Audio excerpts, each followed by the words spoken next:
Hey y'all, it's Bailey and welcome back to my channel for what is going to be a video all about makeup brushes. Especially recently, quite a few of you guys have asked me to put together a video of my favorite brushes, and so the way I kind of approached this was thinking if I were to put together the essential brush kit, whether you're a beginner, definitely not a pro kit, but I mean whether you're a beginner or a makeup regular, these are the brushes that I find I reach for every day without fail. And so there will be an affordable recommendation and then a less affordable, I suppose. I wouldn't say they're high-end, like I don't have any super high-end brushes period, let alone to include in here, but they're just, you know, they're not drugstore, they're not super cheap. That being said, the affordable brushes that I do have here don't feel cheap, so don't think that just because it's affordable, you know what I'm saying. I would recommend all of the brushes that I'm about to talk about, but I had to include a high-end because in some instances I prefer the high end. Like there is a difference. I personally see a difference, and so I know a lot of you guys are looking for affordable brushes. There are definitely alternatives out there, but had to include the high end because sometimes they just, that's where it's at. So having said all that, I have both face and eyes to talk through. Let's go ahead and get started. I want to start with foundation. It seems like a natural place to begin, and I prefer brushes. I have been getting back into sponges, and I don't really have a preference yet. Well, actually that's a lie. I have yet to find a dupe for the Beauty Blender, so that is kind of, you know, top dog in my book.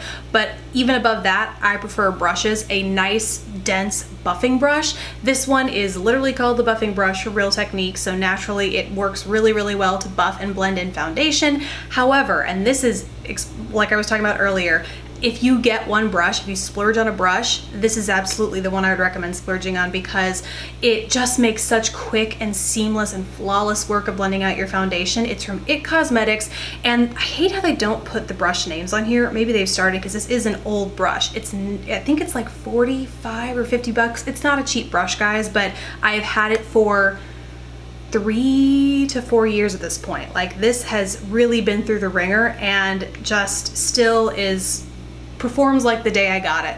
And it's really nice and dense, very soft, but perfect for just making quick work of buffing out your foundation. Like I said, the Real Techniques gets the job done, but there's just something about the way, I just have to work less hard when I use the IT Cosmetics, and I'll annotate what it's called somewhere here, just because it's actually not intuitively named. I think it's called like the Heavenly Luxe Bronzer Brush or something. It is great for powder foundation, but never in my life would I use this for bronzer, so something good to note. It also makes really quick work of powder foundation as well. Once again, I just find I have to work a little bit longer and harder using the Real Techniques, but it definitely gets the job done. Up next is concealer, and I gotta be honest guys, I like the cheapest tools of them all when it comes to concealer, and that's my fingers. I just really like the way that the warmth of my hands helps the product melt and blend in with my skin, but the next best thing I find is, once again, another Real Techniques brush, and this is the Deluxe Crease brush, ironically, totally different.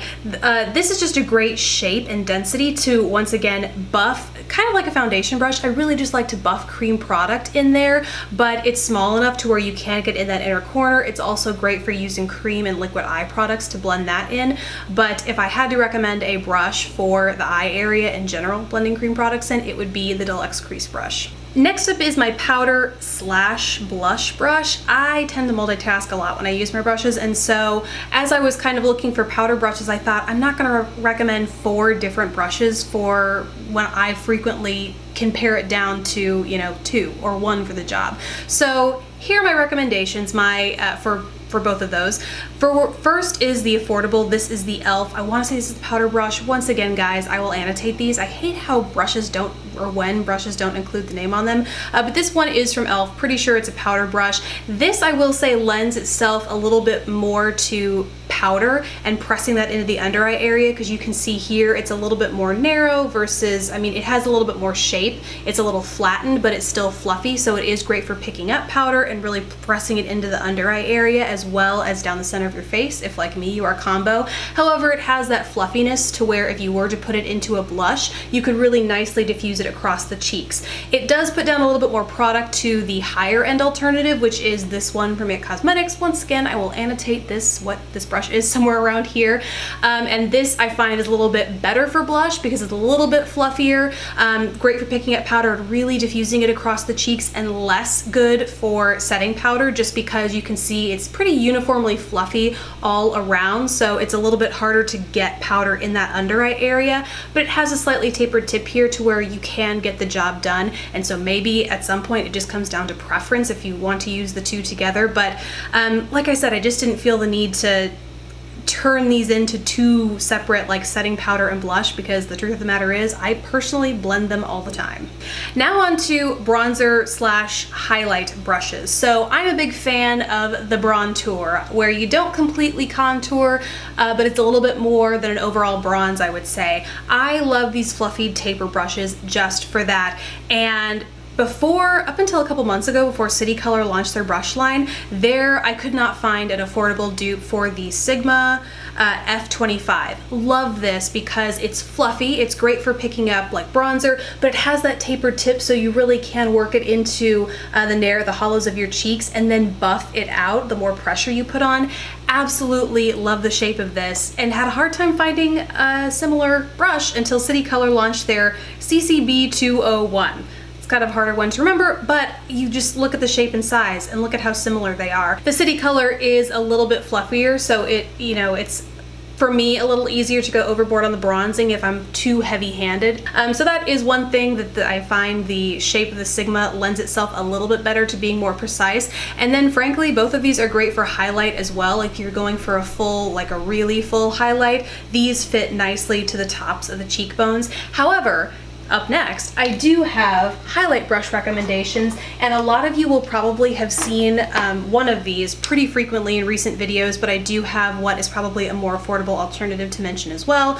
So let's actually talk the one I've been mentioning most. It is the Luxie Beauty 522 Tapered Highlighter. This is an amazing shape. It's actually great for setting powder as well, but I've been loving it because it's a little bit more precise. It's nice and fluffy, so it picks up a good amount of product, but can really diffuse it on the tops of the cheekbones. Have been loving this for that, but as I was looking through my collection, I found another long lost favorite. This is the e.l.f. Small Tapered Brush, and I mean, visually very similar shape and size. The e.l.f. is a little less fluffy, so it is going to be a little bit easier to be heavy-handed when laying down product. It doesn't buff things out quite as efficiently as something as fluffy as the Luxie Beauty brush, but it will get the job done if you are on somewhat of a budget. Now onto the eyes. First, let's talk sort of precision brushes.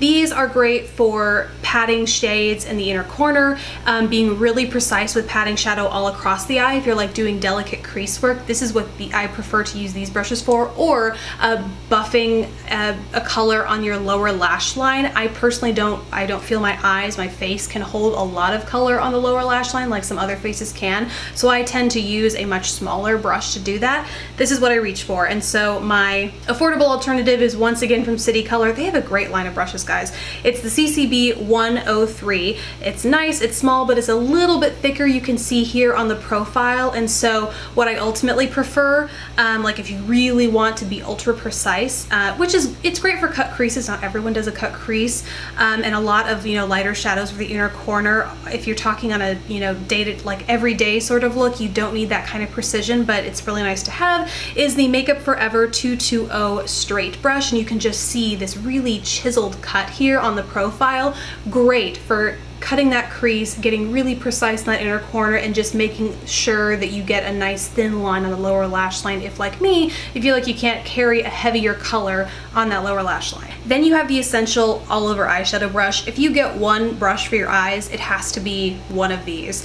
The affordable one is the City Color CCB 101, and once again, really the only way it differs from the more expensive version is just a little bit bigger, allows you a little bit less precision, but as far as doing a wash of color across the lid, really packing that color on across the lid, they're both pretty equal. The more expensive alternative is the Dailybaileyb Tool 777. You can just see it's a little bit It's a little bit smaller. The smaller version is also going to be better if you have less lid space to work with. Next is a crease brush, and if you purchase your second must-have eyeshadow brush, it is this guy. It's essential for blending that matte color throughout the crease, really buffing and blending everything out. I mean, this goes hand in hand with the brush I just mentioned for being an everyday staple for me.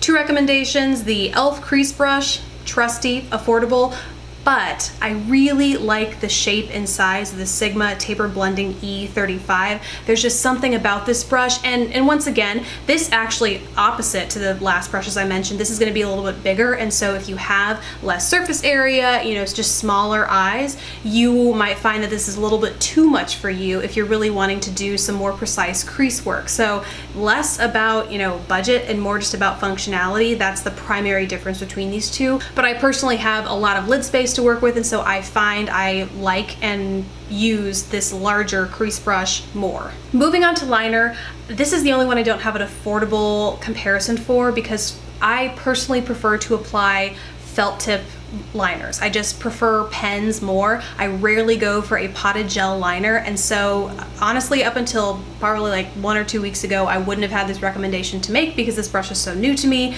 but it is only when I discovered the Inglot 31T that I realized I can actually work with an angled liner brush. This is also going to be great for brows too, which is why I wanted to include it, but this is just so different than any other angled liner brush I've worked with because the bristles are stiff, more stiff. They're a little bit shorter, but not super short, and they're stiff to really hold that line. So often I'll run across angled liner brushes that are, the bristles are either too long or too flimsy, and so when you go to work with it, it just can't hold its shape well enough to create a nice, crisp, precise winged line.